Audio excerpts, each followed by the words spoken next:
Oi, gente, bom dia, boa tarde, boa noite para quem assiste. Hoje a gente vai falar um pouquinho sobre conto psicológico, mas antes de entrar em conto psicológico, e antes de eu relembrar aquele conto da Socorrinho que a gente leu, que tem duas histórias, a primeira delas é uma garota sendo não só estuprada, mas desaparecendo, e a outra, todas as narrativas da mãe dela reagindo a isso, e de eu relembrar também o conto Muribeca, relembrando todo o conto, tem duas histórias. A primeira história do conto Muribeca é de como o lixão foi desativado. A segunda história é de como isso vai afetar as pessoas que lá moram. Mas antes de eu falar especificamente disso, ou melhor, já falando, por que eu vou começar falando sobre conto psicológico, falando sobre vanguardas europeias? O que isso tem a ver? Vocês vão ver isso no ensino médio, mas eu preciso começar falando isso para situar vocês no que estava acontecendo quando começaram a surgir contos psicológicos e romances psicológicos. Qualquer outro tipo de psicológico aí. E também, inclusive, aliás, a psicologia. No século XIX para o XX, o Freud começa a fazer investigações e descobre que a gente, por dentro, o nosso ego, o nosso eu é dividido entre id, ego e superego. Id é o que ele chama das vontades. E o superego são as restrições sociais, o que pode e o que não pode na nossa sociedade. Seria o diabinho e o anjinho, sabe, no colo.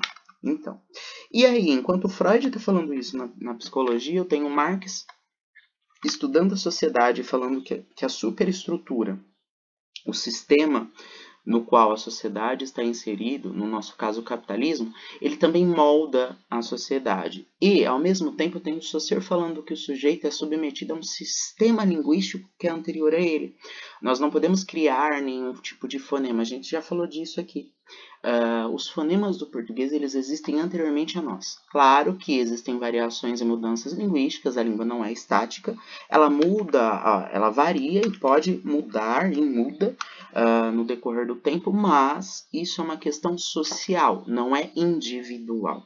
De qualquer modo, nesse século também do 19 para o 20, com de um lado a gente tinha um enriquecimento de muitas pessoas pela Revolução Industrial e de outro muita gente pobre que colocou muita esperança nisso, só que não viu nada acontecer. Então começou a gerar problemas também de um homem que se isola cada vez mais, de um homem que inclusive desrealiza, começa a ter fantasias paranoicas e começa a imaginar coisas que não são reais, a imaginar monstros, a imaginar problemas e que de um homem que não consegue se sentir sozinho diante do real. Em decorrência de tudo isso, nas representações da arte, sejam elas a literatura, a escultura, a pintura, a gente vai ter questões que falam sobre essa desrealização, porque esse é o espírito época. Essas inovações causaram uma desrealização. E quando eu falo de desrealização, eu não estou falando não só do homem dessa época, que é um homem que está entre o id e o superego, que é um homem que está se sentindo perdido dentro de si mesmo. Eu estou falando de inovações no seguinte quesito. Todos os códigos nessa época começaram a ver, e códigos eu estou falando da pintura, a escultura, a literatura, eles não são suficientes para dar conta do real. Então, por exemplo, se eu quero pintar uma maçã, isso aqui é um desenho o mais realista possível de uma maçã. Isso é um desenho, tá, gente? Não é uma foto de uma maçã. Para vocês verem o quão realista é isso, porque parece que eu tirei uma foto de uma maçã. É real? Não, é um desenho, é uma representação. Ou se eu pegar e fizer uma descrição em texto minuciosa de uma maçã, ou uma escultura de uma maçã que se assemelha a uma maçã, como aquelas esculturas que você vê, inclusive, os dedos das pessoas cravados, existem esculturas realistas que são assim. Elas deixaram de ter esse intuito de realização e foram focando cada vez mais no olho de quem está pintando, de quem está escrevendo, de quem está esculpindo. Então eu saio do objeto, eu saio da maçã e vou para o olho de quem está pintando, no caso da pintura, ou de quem está escrevendo. Ou no olho do personagem, que é o nosso caso de conto psicológico. Então, o conto psicológico, na verdade, é uma consequência de todas essas questões que estavam acontecendo no século XIX.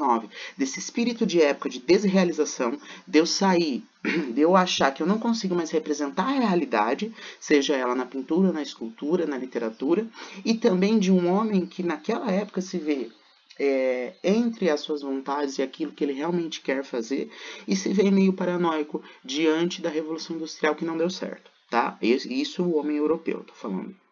De qualquer modo, para vocês verem a linha de desrealização, prestem atenção nisso aqui. Isso aqui é um desenho realista de uma maçã. Eu ainda aqui, nesse caso, eu tenho um intuito e eu tenho, vamos supor, a vontade de representar realisticamente a maçã, como se fosse uma foto. Aqui eu já não tenho. Aqui eu já começo a desrealizar. Isso aqui é a minha impressão acerca da maçã. Como a maçã parece para mim. A maçã parece isso para mim. E aí eu retrato na tela, não a maçã, mas a minha impressão. Percebem que eu saí da maçã já e fui para dentro do meu olho? Como pintor, qual é a minha impressão diante da maçã? É essa. Isso é impressionismo. Se num segundo momento eu desrealizo mais e da maçã realista eu expresso no quadro, num texto, numa escultura, o que essa maçã diz para mim, para o meu inconsciente, eu estou no expressionismo, porque eu estou expressando isso no quadro. Olha aqui. Eu tenho todo o meu emaranhado de pensamentos, inclusive tem 2 olhos aqui. Eu olho para essa maçã e eu me imagino. Então eu estou representando aqui na pintura, não a maçã, mas o que essa maçã fez o meu cérebro pensar. Se eu desrealizo um pouco mais e começo a ligar coisas, ligo realidades diferentes, por exemplo, a maçã com uma borboleta, porque olha, isso aqui é um tempo passando e a borboleta, é como se a borboleta estivesse saindo da maçã. É uma outra desrealização. Isso aqui é surrealismo. Isso está acima da realidade. Sur é uma preposição francesa que significa acima. Surrealismo é uma coisa que está acima da realidade. É algo que tem a ver com 2 realidades, como se fossem linhas concorrentes mesmo. Tem uma realidade vindo da direita e outra da esquerda, elas se encontram. Se encontram aonde? Na tela. Eu posso desrealizar de um outro jeito. Em vez de eu tentar representar a maçã do jeito que ela é, eu represento o movimento da maçã. Olha isso aqui. Eu estou representando essa maçã indo para a direita. Ó. Representando o movimento, eu estou falando de futurismo.